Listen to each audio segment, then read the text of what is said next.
Howdy y'all, Joe Hills here, recording as I always do in Nashville, Tennessee, and today we are recording from, well, Nashville, Tennessee, just like I wanted to, except we're recording on my laptop, because my 5.5-year-old desktop has finally given up the ghost.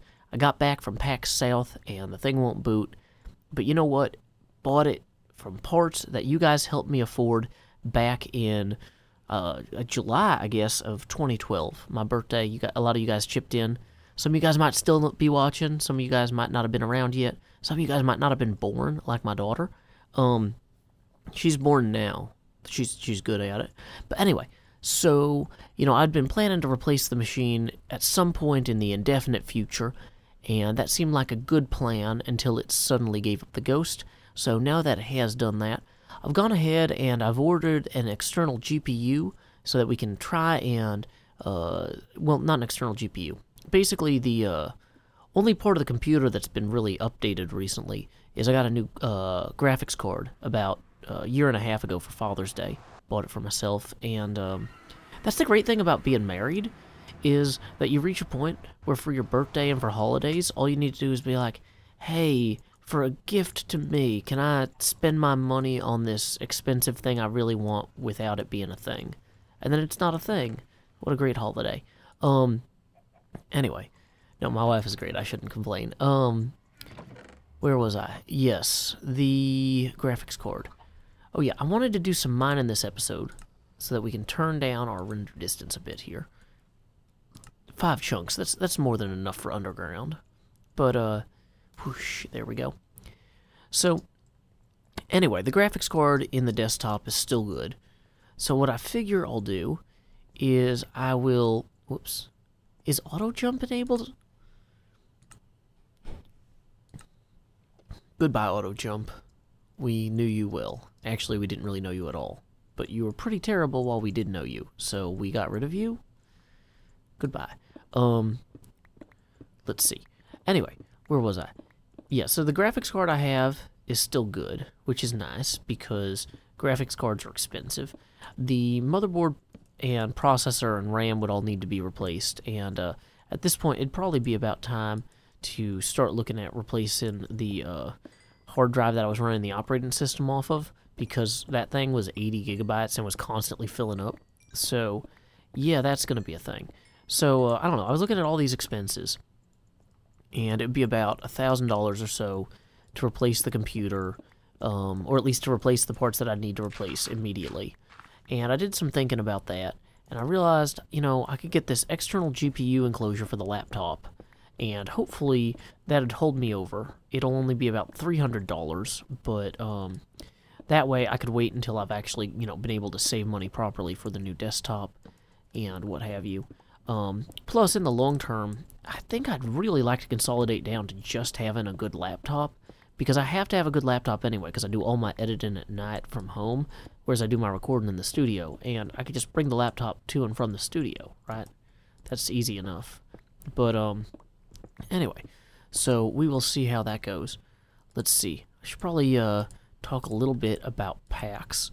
PAX was supposed to be our family's Christmas present. It was going to be a big trip for my wife, daughter, and I to all go somewhere as a family, which we don't really get to do too often unless it's like for like visiting other family members of ours. So what we are looking at, or what we were looking at, was, okay, my wife's from Texas. I went to San Antonio last year for PAX South, and it was a great time. I was like, okay, we'll all go.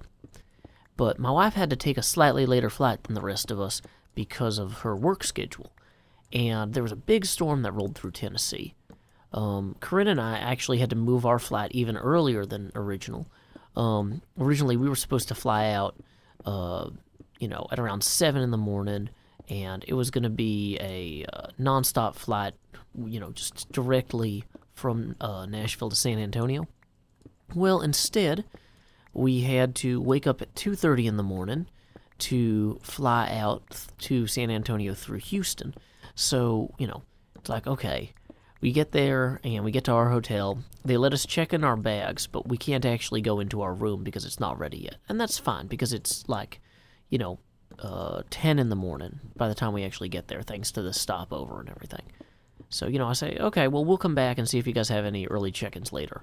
Because, you know, Corinne really needs a nap at this point. She is exhausted from waking up at 2:30. Well, it turned out, for one thing, they did not have any early check-ins. We went back there at around 2:30 or 2 or so. And they're just like, nope, if you come back at 4 at normal check-in time, though, we'll definitely have something for you. So it's like, well, you know, that's good because that's literally what we paid for. So thank you for that. But, you know, I took Corinne back to the convention center. And PAX is held in the Henry B. Gonzalez Convention Center. He was a pretty popular representative, in the government. But I'm going to step away from the lava. Do I have buckets? You know, I actually wouldn't mind having some of this. That's a lot of lava. Huh. Well, you know what? Let's get rid of some of that dirt. We'll remember that that was there for later when we need more lava. Which we certainly will. In fact, I'm kind of tempted to...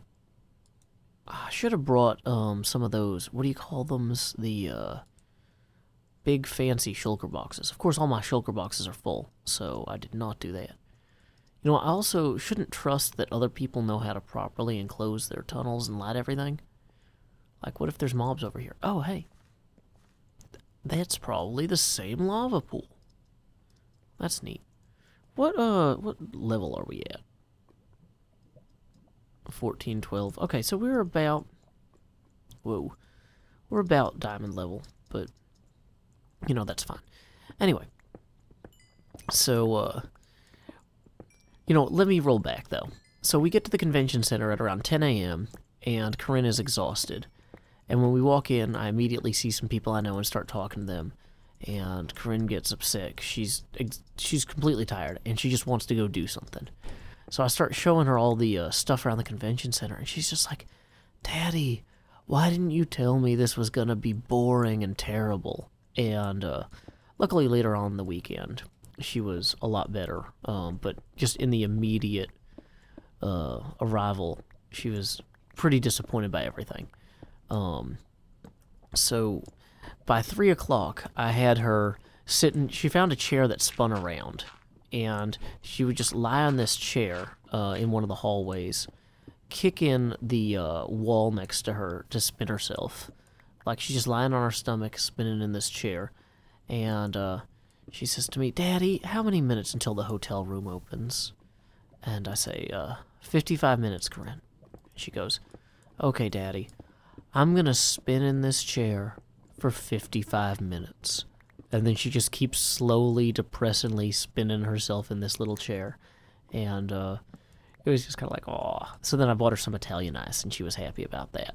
But anyway, so we had trouble getting into our hotel room initially. And then when we got there, it turned out that all the flights out of Nashville had been canceled. So my wife wasn't actually able to join us, which is fine because we knew that that was a theoretical possibility, and I've taken Corinne on trips before. Nothing quite this big. I took her to PlayOnCon, you know, which is like a maybe few thousand people, whereas PAX is like 50,000 people. But, you know, my wife was really disappointed, of course, that she didn't get to go see San Antonio and, you know, show Corinne the Alamo and stuff. So I ended up taking Corinne to the Alamo, and we did a bunch of fun stuff. It was a good time. Probably one of the big highlights of the trip was the Acquisitions Intoxicated meetup, which was like a brewing mixer kind of thing. I guess I should use the word meetup instead of mixer, because mixer is actually also a group that was at the convention. And one of Corinne's favorite things about the convention was when she got to hang out in the mixer booth and play their foosball, pinball, and arcade machines. Which, thanks to Wes Wilson and Heather McKinnon for letting us go in there, because I know it was supposed to be, you know, for friends only. And so it's nice to have friends who actually, you know, do this stuff. Oh, I also got to meet another streamer, Miles Pernicious, who apparently is from Hawaii. which I haven't met a lot of folks streaming out of Hawaii. I guess other than Sevidus was out in Hawaii for a while. But yeah, just, you know, he and actually another person I talked to were both Red Hat engineers. Apparently, a lot of people who work on Red Hat really like PAX, or at least 2 of them. So that was kind of interesting. Because Red Hat, for those of you who don't know, is a Linux operating system that I deal with on a day-to-day basis at my day job. So it's like, oh, you guys make the thing that I use. That's pretty cool. So let's go ahead and just... I'm really hoping to find at least some diamonds here. I don't have a fortune pickaxe to actually retrieve them, but, you know, it'd be nice to have them. You guys aren't dripping lava, are you? I hear lava everywhere. Cool. Good job. Hey, you know what I really want is this gold. There we are. This lava sounds so close. There it is. How big is this cave? Is it, like, huge? Is this... I think this might be a different cave than the one I was over before.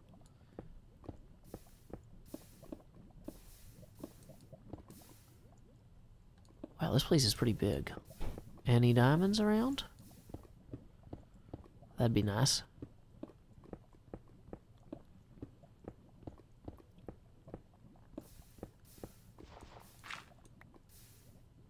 Well, I don't see any diamonds immediately.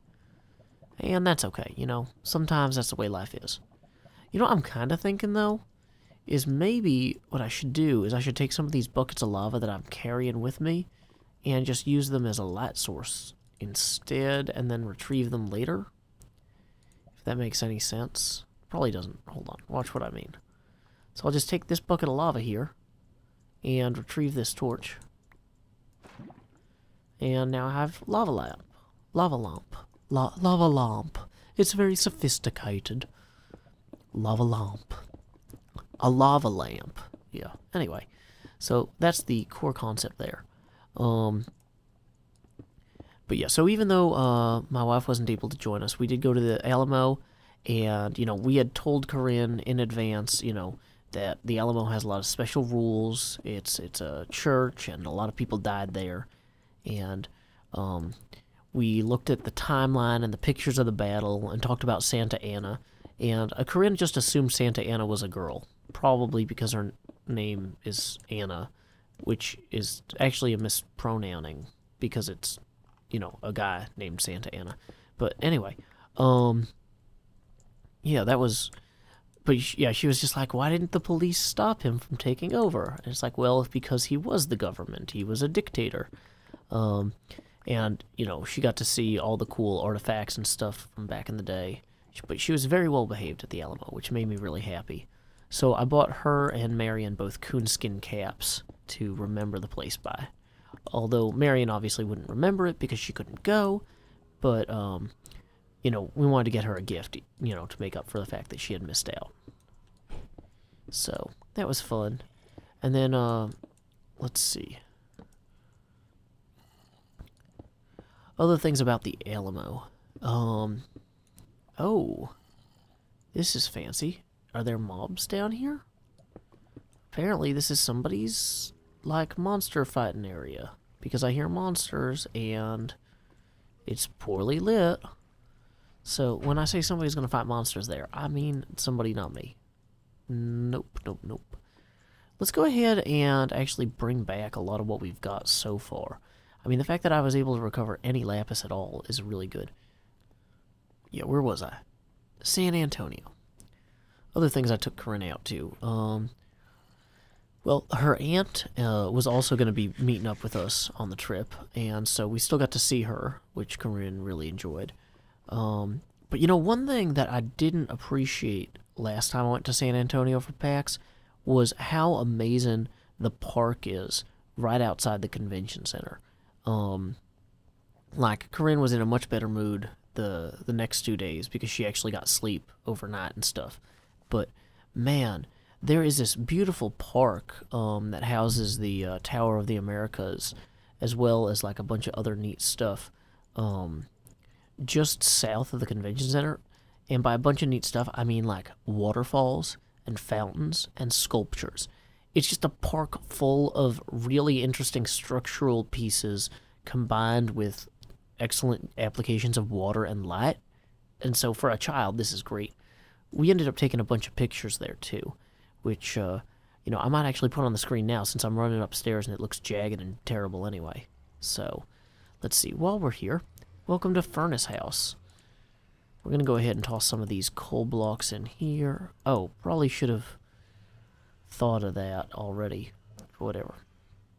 Hey, buckets. There we go. Well, so with playing with all the fog and stuff on, I gotta say, the Death House definitely works well with the fog.